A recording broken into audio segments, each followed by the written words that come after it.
Welcome to మహిం media. కూటమి ప్రభుత్వం విద్యార్థులకు ఫీజు రియంబర్స్మెంట్ నిధులు విడుదల చేయకపోవడానికి నిరసనగా విద్యార్థుల తల్లిదండ్రులతో కలిసి ఫిబ్రవరి 5న ఫీజు పోరు కార్యక్రమం నిర్వహించేందుకు వైసీపీ సిద్ధమైంది. ఈ సందర్భంగా అంబటి రాంబాబు మాట్లాడుతూ చంద్రబాబు ప్రభుత్వం అధికారంలోకి వచ్చిన తర్వాత ఫీజులు చెల్లించటంలో విఫలమయ్యారని ఆరోపించారు. ఫీజులు చెల్లించకపోవడంతో యాజమాన్యాలు విద్యార్థులను అనేక రకాలుగా ఇబ్బందులు పెడుతున్నారు. పేద విద్యార్థులు కళాశాలలకు వెళ్లలేని పరిస్థితి వచ్చిందని తెలిపారు. చంద్రబాబు ఫీజులు చెల్లించకపోవడంతో విద్యార్థులు కూలీలుగా మారిపోయే అవకాశం ఉంది. ఫీజులు తల్లిదండ్రులకు భారం కాకూడదని వైఎస్ఆర్ ఈ పథకాన్ని తెచ్చాడన్నారు. నమ్మి ఓట్లు వేసిన ప్రజల్లో చంద్రబాబు మోసం చేశాడు. సీఎం చంద్రబాబు, ఆయన కుమారుడు విద్యాశాఖ మంత్రి లోకేష్ ఫీజులు చెల్లించే వరకు ఊరుకునేది లేదని అంబటి రాంబాబు హెచ్చరించారు. జోగి రమేష్ మాట్లాడుతూ కూటమి ప్రభుత్వం అధికారంలోకి వచ్చిన తర్వాత విద్యార్థులకు బకాయిలు చెల్లించకుండా నట్టేట ముంచారని దుయ్యబట్టారు. ఫీజులు చెల్లించకపోవడంతో విద్యార్థులను కళాశాలలకు రావడానికి అనుమతి కూడా ఇవ్వడం లేదన్నారు. ఫీజులు చెల్లిస్తామని చెప్పి మోసం చేసిన చంద్రబాబు అబద్ధాలు చెప్పడానికి సిగ్గులేదా అని ఆగ్రహం వ్యక్తం చేశారు. ఫీజులు కట్టలేక విద్యార్థుల తల్లిదండ్రులు రోధిస్తున్నారు. నిరుపేదలు చదువుకుని ఉద్యోగాలు చేస్తున్నారంటే వైఎస్ఆర్ తీసుకువచ్చిన ఫీజు రియంబర్స్మెంట్ పుణ్యమేనని అన్నారు. వైఎస్ఆర్ బాటలోనే అనేక పథకాలు అమలు చేసిన వ్యక్తి జగన్ అని జోగి రమేష్ తెలిపారు. ఫీజు పోరు అన్ని జిల్లా కలెక్టర్లను కలిసి లక్షలాది మంది ప్రజలు, తల్లిదండ్రులు, విద్యార్థుల తల్లిదండ్రులు అందరినీ కూడా కలుపుకొని విద్యార్థుల పక్షాన, తల్లిదండ్రుల పక్షాన ఈరోజు రాష్ట్ర ప్రభుత్వం, చంద్రబాబు నాయుడు ప్రభుత్వం అధికారంలోకి వచ్చిన తరువాత విద్యార్థుల పక్షాన కట్టవలసిన బకాయిలు, విద్యా దీవెన, వసతి దీవెన బకాయిలు కట్టకుండా విద్యార్థులని నట్టేట ముంచే కార్యక్రమం. పేద విద్యార్థులు హలో లక్ష్మణ అంటూ యాజమాన్యాలు ఫీజులు కట్టలేదని చెప్పేసి గేటు బయట నిలుపుతున్న పరిస్థితులు, రోడ్ల మీదకి తరిమేస్తున్న పరిస్థితులు, విద్యార్థులని క్లాస్ రూములలో నిలబెడుతున్న పరిస్థితులు, కొన్ని లక్షల మంది విద్యార్థులు ఈ రోజున రోడ్డున పడ్డ పరిస్థితులు మనం చూస్తూ ఉన్నాం. వాళ్ళ తల్లిదండ్రులు ఈరోజు చంద్రబాబు నాయుడిని నమ్మాం, చంద్రబాబు నాయుడు కూటమికి ఓటేశాం, మా పిల్లలందరూ కూడా అనాథలైపోయారని చెప్పేసి రోధిస్తున్న పరిస్థితులు మనం చూసాం. వాళ్ళ పక్షాన గౌరవ వైఎస్ఆర్ కాంగ్రెస్ పార్టీ అధినేత, అధ్యక్షులు జగన్మోహన్ రెడ్డి గారి పిలుపు మేరకు వైఎస్ఆర్ పార్టీ శ్రేణులన్నీ కూడా విద్యార్థుల పక్షాన, తల్లిదండ్రుల పక్షాన పోరుబాట సాగించాలి. అన్ని జిల్లా కేంద్రాల్లో పెద్ద ఎత్తున నిరసన కార్యక్రమం తెలియాలి. జిల్లా కలెక్టర్లకి విద్యార్థుల పక్షాన, వాళ్ళ తల్లిదండ్రుల పక్షాన పోరాటం చేయాలని చెప్పేసి నిర్ణయం తీసుకోవడం జరిగింది. అన్ని జిల్లా కేంద్రాల్లో, కలెక్టర్ కార్యాలయాల్లో వాళ్ళ తరపున పోరాటం చేయబోతున్నాం. దీనికి విద్యార్థుల తల్లిదండ్రులు మొత్తం కూడా ఈ కార్యక్రమంలో పాలు పంచుకోబోతా ఉన్నారని చెప్పేసి మీ ద్వారా తెలియజేస్తూ ఈరోజు కొన్ని లక్షల మంది పేదలైన, మరీ ముఖ్యంగా ఎస్సీ, ఎస్టీ, బీసీ, మైనారిటీ, బలహీన వర్గాలు, నిరుపేదలైన లక్షల మంది పిల్లలు దేశాల్లో ఉద్యోగాలు చేస్తా ఉన్నారంటే, దేశాల్లో చదువుకుంటా ఉన్నారంటే అలనాటి స్వర్గీయ వైఎస్ రాజశేఖర రెడ్డి గారు పెట్టిన భిక్ష ఫీజు రియంబర్స్మెంట్. పిల్లల్ని చదివించే కార్యక్రమం పాదయాత్రలో ఎంతో మంది తల్లిదండ్రులు ఎన్నో గ్రామాల గుండా వెళుతున్నప్పుడు మా పిల్లలు చదువుకోలేకపోతా ఉన్నారు, ఫీజులు కట్టలేకపోతా ఉన్నాం అన్న పరిస్థితులు చూసిన రాజశేఖర రెడ్డి గారు ఉచితంగా పిల్లల్ని చదివించి ఈరోజు ప్రపంచవ్యాప్తంగా లక్షల మంది పిల్లలు ఉద్యోగాలు చేస్తా ఉన్నారంటే రాజశేఖర రెడ్డి గారి పుణ్యం. ఆ తర్వాత రాజశేఖర రెడ్డి గారి బాటలో 2 అడుగులు ముందుకు వేసి జగనన్న ఈరోజు పిల్లలందరినీ కూడా బ్రహ్మాండంగా చదివించి, బ్రహ్మాండంగా ఫీజులు కట్టి వాళ్ళకి ఒక ధైర్యం నింపడం కోసం డైరెక్ట్గా పాఠశాలలకో, కళాశాలలకో డబ్బులు వేయకుండా తల్లిదండ్రుల చేతుల్లో డబ్బులు పెట్టి ఆ డబ్బులు తీసుకెళ్లి నా పిల్లవాడికి ఫీజు కడతా ఉన్నానని చెప్పేసి ధైర్యంగా ఫీజు కట్టి ఆ తల్లిదండ్రులు కళాశాలలో పిల్లల్ని చదివించుకునే ఒక బ్రహ్మాండమైన బంగారు రోజులు పోయి ఈ రోజున చంద్రబాబు నాయుడు ఏం చెప్పావు? చంద్రబాబు నాయుడు ఫీజులు కడతానని చెప్పి మోసం చేసి ఈరోజు పిల్లల్ని అనాథలను చేస్తున్నా చంద్రబాబు నాయుడు. కనీసం వాళ్ళకి బకాయిలు చెల్లించే పరిస్థితులు లేవు అని చెప్పేసి నువ్వు నిర్భయంగా నిన్నగాక మొన్న చెప్తా ఉన్నాడు ప్రజెంటేషన్లో, మేము కట్టలేకపోతా ఉన్నాం అని. సిగ్గుగా లేదా అని చెప్పి అడుగుతా ఉన్నాం. పిల్లల్ని రోడ్ల మీద పడేస్తావా అని చెప్పి అడుగుతా ఉన్నాం. తక్షణం వైఎస్ఆర్ కాంగ్రెస్ పార్టీ తరఫున డిమాండ్ చేస్తా ఉన్నాం. వాళ్ళ తరఫున పోరాటం చేస్తాం. రాష్ట్ర ప్రభుత్వం వెనువెంటనే బకాయిలు మొత్తం కూడా కట్టాలి, పిల్లల్ని ఆదుకోవాలి, తల్లిదండ్రుల్ని వాళ్ళు పెడుతున్న కన్నీళ్ని తుడవాలని చెప్పేసి వైఎస్ఆర్ కాంగ్రెస్ పార్టీ తరఫున మేమందరం కూడా డిమాండ్ చేస్తూ ఈరోజు పెద్ద ఎత్తున అందరం కూడా కలిసి కథన రంగంలోకి తిరగబోతా ఉన్నాం. 5వ తారీఖున అన్ని కలెక్టర్ కార్యాలయాలని ముట్టడించబోతా ఉన్నాం.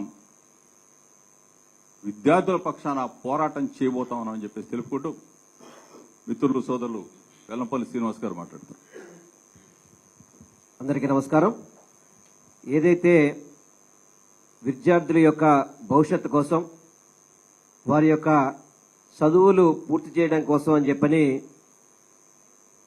ఆ రోజు స్వర్గీయ వైఎస్ రాజశేఖర రెడ్డి గారు, చదువు అంటేనే గుర్తుకొచ్చే వ్యక్తి వైఎస్ రాజశేఖర రెడ్డి గారు, వారు పెట్టిన ఏదైతే ఫీజు రియంబర్స్మెంట్ కావచ్చు, ఉచిత విద్య కావచ్చు, దాదాపు 2004 నుంచి ఇప్పటి వరకు కూడా రాజశేఖర రెడ్డి గారు చదువు మీద ఎంతో శ్రద్ధతో ముందుకెళ్తుంటే, కానీ ఇప్పుడున్న ముఖ్యమంత్రి చంద్రబాబు నాయుడు వాటికి వెన్నుపోటు పొడిచే విధంగా సుమారుగా దాదాపు అధికారంలోకి వచ్చి 9 నెలలు కావస్తుంది.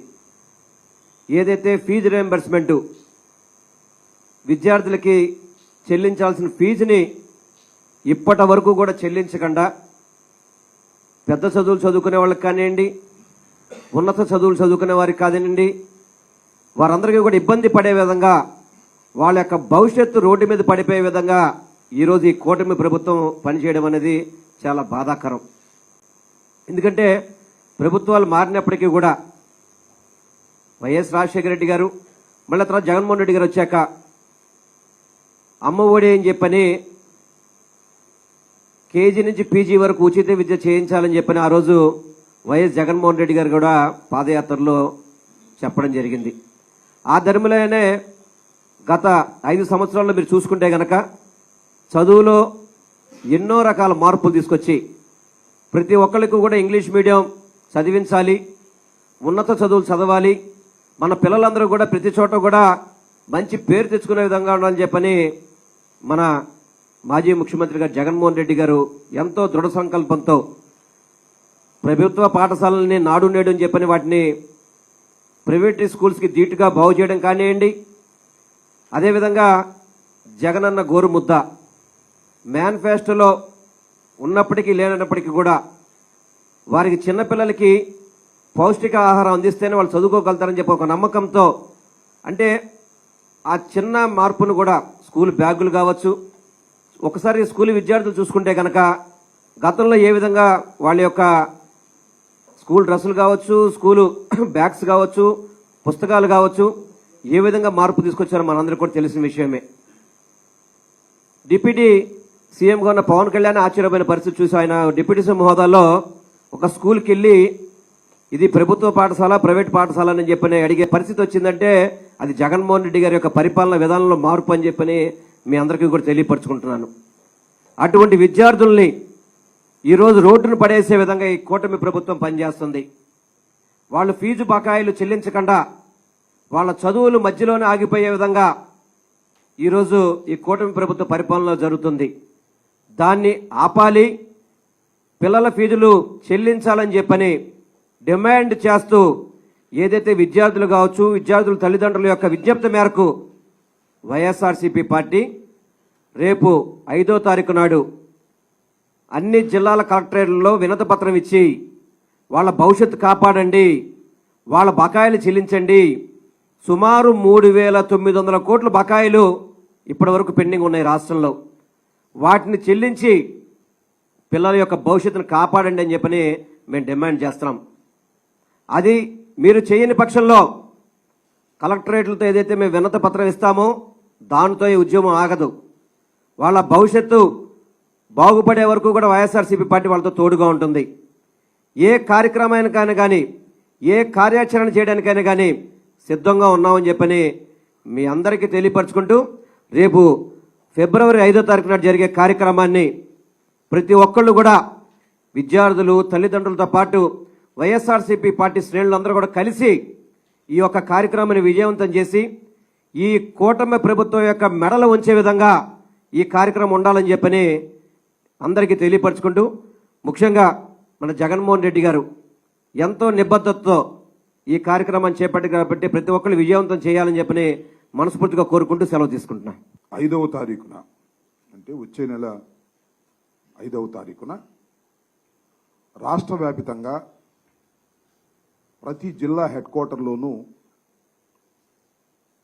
కలెక్టర్ను కలిసి విద్యార్థులతోనూ, విద్యార్థుల తల్లిదండ్రులతోనూ, వైఎస్ఆర్సీపీ నాయకులతోనూ కలిసి వెళ్ళి ఒక డిమాండ్ పత్రాన్ని ఇవ్వాలని వైఎస్ఆర్ కాంగ్రెస్ పార్టీ నిర్ణయించింది.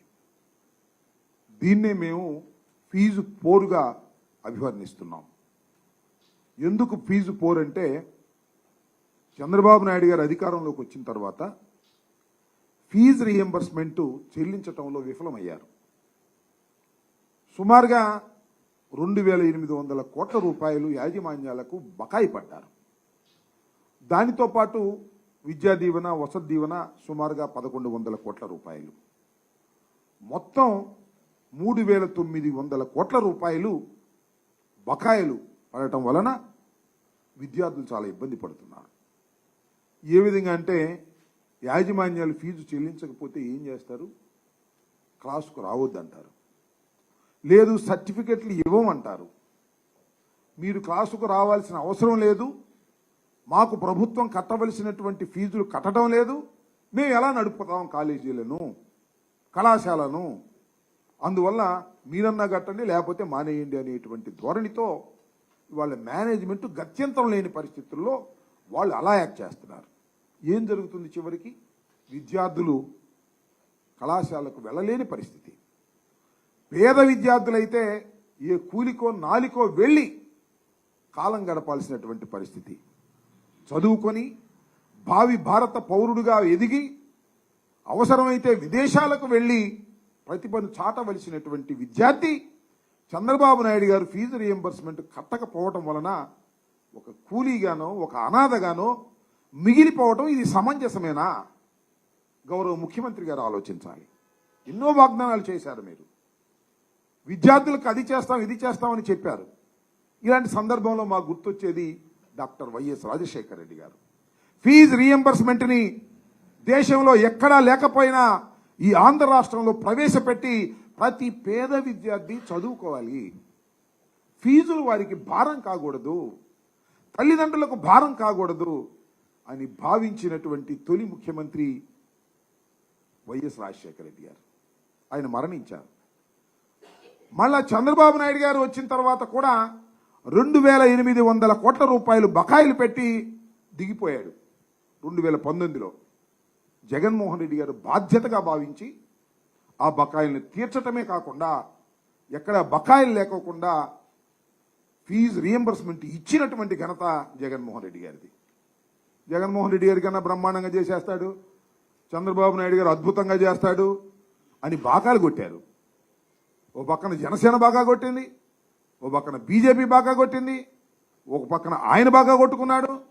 బ్రహ్మాండంగా చేస్తారేమో, ఐదో తల్లికి వందనం, 2 పిల్లలకి ఇస్తారు, 3 పిల్లలకి ఇస్తారు, 4 పిల్లలకి ఇస్తారు, అవసరమైతే కనని ఇంకా వరుసనే వాళ్ళకు కూడా ఇచ్చేస్తానని చెప్తే నిజమని నమ్మి ఓట్లు వేసి అధికారంలోకి వస్తే ఏంది చంద్రబాబు నాయుడు గారు మీరు చేస్తున్న పని అని ఈ సందర్భంగా అడుగుతా ఉన్నాం. దీనికి మీ మీద ఒత్తిడి పెంచడం కోసం ఒక ప్రధాన ప్రతిపక్షమైనటువంటి వైఎస్ఆర్ కాంగ్రెస్ పార్టీ 40% ఓట్ షేరుని సాధించుకున్నటువంటి వైఎస్ఆర్ కాంగ్రెస్ పార్టీ అనేక ఉద్యమాల్లో భాగంగా ఈ ఉద్యమాన్ని కూడా చేపట్టడం జరిగిందని మనం చేస్తున్నాం. ఇంతకుముందు రైతులకు సంబంధించినటువంటి ఉద్యమం చేశాం. ఇవాళ 5వ తారీఖున, వచ్చే 5వ తారీఖున పెద్ద ఎత్తున విద్యార్థులతోనూ, విద్యార్థుల తల్లిదండ్రులతోనూ, వైఎస్ఆర్సీపీ నాయకులతోనూ కలిసి వెళ్ళి ఒక డిమాండ్ పత్రాన్ని మొదటి అడుగుగా ప్రతి కలెక్టరేట్లోనూ ఇచ్చి ఒక ప్రయత్నం చేస్తాం. ఇప్పటికైనా నేను మనవి చేస్తున్నా, చంద్రబాబు నాయుడు గారు, వాళ్ళ అబ్బాయి ఏమో విద్యాశాఖ మంత్రి గారు, మీ ఇద్దరు ఇప్పటికైనా కళ్ళు తెరచి పేద విద్యార్థుల్ని ఆదుకునేటటువంటి కార్యక్రమం చేయాలని, చేయకపోతే మా పోరు బాట, ఫీజు పోరు ఇంతటితో ఆగదని మనం చేస్తున్నాం. మరింత ముందుకు వెళ్ళి మేము మీ మెడలు వంచేటటువంటి కార్యక్రమం కూడా చేయటం అనేది ప్రజాస్వామ్యంలో ప్రధాన ప్రతిపక్షంగా ఉన్న మా బాధ్యత అని ఈ సందర్భంగా నేను మనవి చేస్తూ, మీరు 5వ తారీఖు లోపల 3,900 కోట్లు చెల్లించేయండి, మాకేం అభ్యంతరం లేదు. శభాష్ అని ఒక స్టేట్మెంట్ కూడా ఇస్తాం మీ మీద. అలా కాకపోతే మాత్రం తీవ్రమైనటువంటి పరిణామాలకు ఈ ప్రభుత్వం ఎదుర్కోవాల్సి వస్తుంది. ఇప్పటికే ఈ ప్రభుత్వం 8 మాసాల్లోనే వేగంగా వారి రేటింగ్ పడిపోతా ఉంది. ప్రజలు దూషిస్తున్నారు. చంద్రబాబు నాయుడు గారు ఏం చెప్పారు, వాళ్ళు ఏం చేస్తున్నారు, ఎందుకు మమ్మల్ని ఈ విధంగా మోసం చేశారు. చంద్రబాబు నాయుడు 420 అంటే తెలుగుదేశం వాళ్ళు గావుకేకలు పెట్టారు. ఇవాళ జరుగుతుంది 420 కార్యక్రమమే కదా అనేటువంటి మాట వస్తుంది. దీన్ని ఇప్పటికైనా సరి చేసుకోవాల్సిందిగా వైఎస్ఆర్ కాంగ్రెస్ పార్టీ తరపున అధికారంలో ఉన్నటువంటి తెలుగుదేశం పార్టీకి, ముఖ్యమంత్రి గారికి, విద్యాశాఖ మంత్రి గారికి సవినయంగా విజ్ఞప్తి చేస్తున్నాం. లేకపోతే మా పోరు బాటని తీవ్రతరం చేస్తామని కూడా ఈ సందర్భంగా తెలియపరుస్తున్నాం. ధన్యవాదాలు.